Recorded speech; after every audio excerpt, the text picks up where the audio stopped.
Hello students, हमने कक्षा 10 में जो स्वर संधि है उस स्वर संधि के बारे में इससे पहले वाले वीडियो में पढ़ा। आज हम व्यंजन संधि जो हमारे कोर्स जो हमारा सिलेबस जो है उसमें जो व्यंजन संधि जो दे रखी है उन व्यंजन संधि में 3 संधियाँ हमारे सिलेबस में है। एक तो जश्त्व संधि, एक अनुस्वार संधि और एक परसवर्ण संधि। ये 3 संधियाँ व्यंजन संधि में हमारे कोर्स में हमारे सिलेबस में पढ़नी है। इससे जो संबंधित सवाल हमारे परीक्षा में आएंगे। तो हम सबसे पहले पढ़ेंगे जश्त्व संधि। जश्त्व संधि का सूत्र होता है जलाम जसो अंते। अब जश्त्व संधि में ये सूत्र जो है इसमें ये बता रखा है कि पदांते जलाम जसः स्युः, यानी पदांते पद के अंत में। पद हम जानते हैं कि संस्कृत में जो शब्द रूप और धातु रूप होते हैं उनको पद कहा जाता है। उनके अंत में जल वर्ण हो। जल वर्ण का मतलब यहाँ पर यह है कि जल प्रत्याहार के अंतर्गत जो वर्ण आते हैं। अब जल प्रत्याहार में जो वर्ण आते हैं वो वर्ग का पहला, दूसरा, तीसरा, चौथा वर्ण और वर्ण स श स ह वर्ण इस जल प्रत्याहार में आते हैं। जैसे कि हम लिखते हैं वर्ग का पहला। अब वर्ग क्या होता है? जैसे वर्ग ये हो गया, क वर्ग हो गया। क वर्ग में हो गया क, ख, ग, ग और यंग, ये क वर्ग है। तो इस क वर्ग का पहला वर्ण ये हो गया, दूसरा वर्ण ये, तीसरा वर्ण ये और चौथा वर्ण ये। तो ये पहला, दूसरा, तीसरा, चौथा वर्ण, पांचवा वर्ण इसमें नहीं आएगा जल प्रत्याहार में। तो इसी तरह दूसरे भी वर्ग होते हैं। क वर्ग होता है, एक च वर्ग होता है, च वर्ग होता है, त वर्ग होता है, ट वर्ग होता है और प वर्ग होता है। ये 5 वर्ग होते हैं। इन पांचों वर्ग में पहला, दूसरा, तीसरा, चौथा, पांचवा वर्ण यानी जल वर्ण होगा। किसके अंत में? पद के अंत में। यानी कोई भी पद हो, कोई भी शब्द हो, उसमें पहला, दूसरा, तीसरा, चौथा वर्ण और स श स ह ये भी जल वर्ण के अंत में आते हैं। ये अंत में होने पर उसी वर्ग का जस वर्ण हो जाता है। जस वर्ण में आते हैं उसी वर्ग का ज ब ग ड द हो जाता है। जब हम संधि करते हैं तो उनके स्थान पर जल वर्णों के स्थान पर जस वर्ण हो जाता है। जल वर्णों के यानी इन वर्णों के स्थान पर वर्ग का तीसरा वर्ण ज ब ग ड द ये वर्ण हो जाते हैं। जैसे कि अब इसमें कैसे होते हैं? जैसे किसी पद में इनमें से कोई शब्द आया, इनमें से कोई वर्ण आया किसी पद के अंत में, इनमें से वर्ण आया तो उसके स्थान पर, उस वर्ण के स्थान पर, जैसे कि क आया तो क के स्थान पर ग हो जाएगा, ख आया तो ख के स्थान पर भी ग हो जाएगा, घ आया तो इसके स्थान पर भी ग आ जाएगा और ग के स्थान पर तो ग ही रहेगा।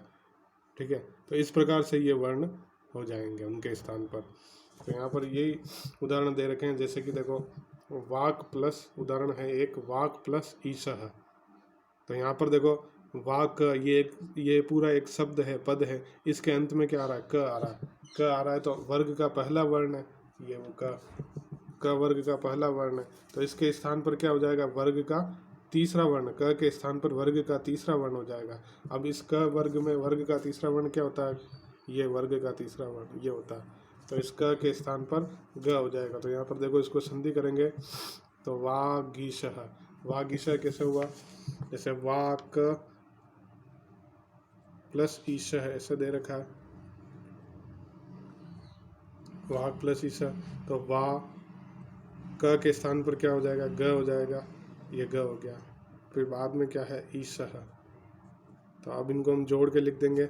ग इसमें स्वर में मिल जाएगा, वा गी सह, तो ये बन जाएगा वागीशः। इसी तरह दूसरा दे रखा जगत प्लस ईशः। अब देखो त आ रहा है वर्ग का, ये भी त थ द ध न। ये देखो त वर्ग का त, थ, द, ध, न इसमें आता ही नहीं है। वर्ग का पहला, दूसरा, तीसरा, चौथा, तो ये पहला वर्ण है ये त। तो त के स्थान पर क्या होगा? उसी वर्ग का तीसरा वर्ण द हो जाएगा। तो त के स्थान पर यहाँ पर द हो जाएगा। तो यहाँ पर देखो उदाहरण है जगत, जगत प्लस ईशः, इस तरह से जगत प्लस ईशः। तो यहाँ पर त के स्थान पर हम द करेंगे, ज ग द ईशः, जगद ईशः। और इसको हम जोड़ के लिख देंगे जग द, इसमें ई में मिल जाएगा जगदीशः। इस तरह से ये हो जाएगा। यहाँ पर देखो उदाहरण जगदीशः। इसी तरह षट प्लस आनन, ट वर्ग, सट वर्ग का पहला वर्ण आ रहा है ट, तो इसके स्थान पर वर्ग का तीसरा वर्ण हो जाएगा ड हो जाएगा। ट ठ ड ढ ण, जैसे ट वर्ग में होता है ट ठ ड ढ, चौथा पहला दूसरा तीसरा चौथा, चार इनमें से ये वर्ण आ रहा है तो इसका तीसरा वर्ण हो जाएगा ड हो जाएगा यहाँ पर। तो यहाँ पर देखो उदाहरण दे रखा है सट प्लस आननः, तो यहाँ पर सट ट के स्थान पर ड हो जाएगा, ट के स्थान पर ड हो जाएगा, स ड प्लस बाद में क्या आननः, तो यहाँ पे स ड में आ मिल जाएगा तो सडाननः, सडाननः, इस तरह से ये हो जाएगा, इस तरह से ये संधि हो जाएगी। ये जसत्व संधि है। इसी तरह दी का वर्ग का पहला वर्ण है तो क के स्थान पर क्या हो जाएगा ग हो जाएगा। तो यहाँ पर देखो दी ग में अ मिला तो दिगंबरः। अच वर्ग का पहला वर्ण है तो अच में वर्ग का च वर्ग का तीसरा वर्ण होता है च छ ज और ज, ये तो ये दे रखा है तो इसके स्थान पर ज हो जाएगा।